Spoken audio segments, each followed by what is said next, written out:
You, Theo, were born with a DNA that will never be replicated in the past or in the future. It's a unique marker of you, right? So genetically, there is something different about you. Weird, odd, great, whatever you want to put it, okay? And it's like something that's planted at your birth. It's what makes you different from everybody else. It's even what makes you different from your parents, right? I mean, you do inherit their genetics, but it's always different, okay? And so that's like a seed at your birth. If you cultivate that seed, if you cultivate your uniqueness, it gives you a purpose in life.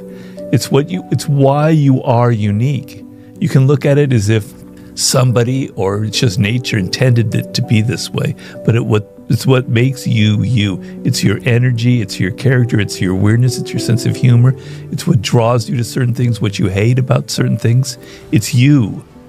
If you listen to that, it's like a voice inside of your head instead of listening to all the other bullshit that's around you, what your parents are saying, what your teachers are saying, what your friends are saying. If you listen to that voice clearly, it directs you, it gives you a purpose. Now, I'm saying everybody has that potential. I see. But quite clearly, not everybody. In fact, few people actually go that far.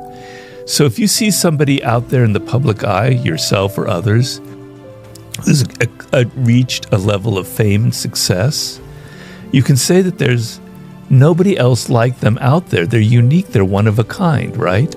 That's because they found their uniqueness and they brought it out and they cultivated it. They're not afraid of it.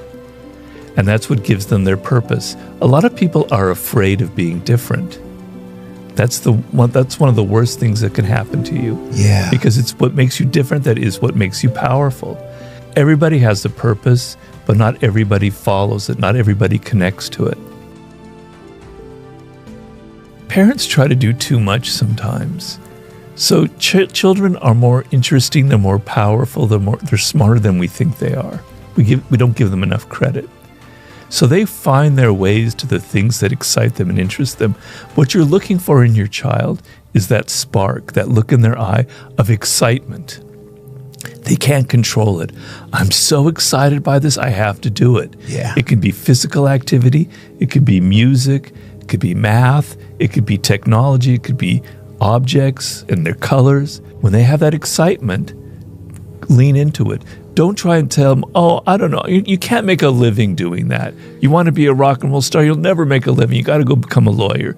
Cut that crap out. Let them go into their lane of excitement. Encourage it, because that is a sign of what I'm talking about, that purpose that you were born with. So when you're younger, there's hope. Like when you're 16, you'll find it, man. And I've helped people who are younger find that path. It's easier. By the time you're 30 or 40, it gets more and more difficult. When you're 50, I don't know. It's possible, but it's harder and harder and harder.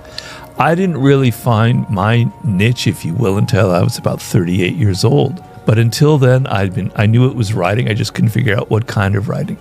But you have to go through a process. The problem that most people have is they're not connected to themselves. They're too outer directed. They're not inner directed. So what you need to be doing is you need to be looking at yourself, not listening to others, not listening to what's on social media, not listening to what your peers are saying, but listening to yourself, who you are, what really truly excites you. You have to cut out all that other stuff that your parents told you, that other people are telling you. And so you're looking for signs of things that bring back, you're looking for your childhood again. For that child inside of you that got so excited about those things, but that you forgot. Yeah. There is not a child on the planet that doesn't have that. The level of desire.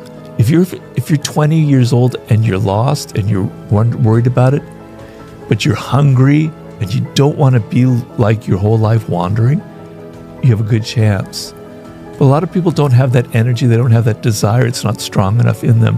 And it's going to be a much more difficult process. Especially when we're young, we make mistakes. We do things that we will later regret, etc.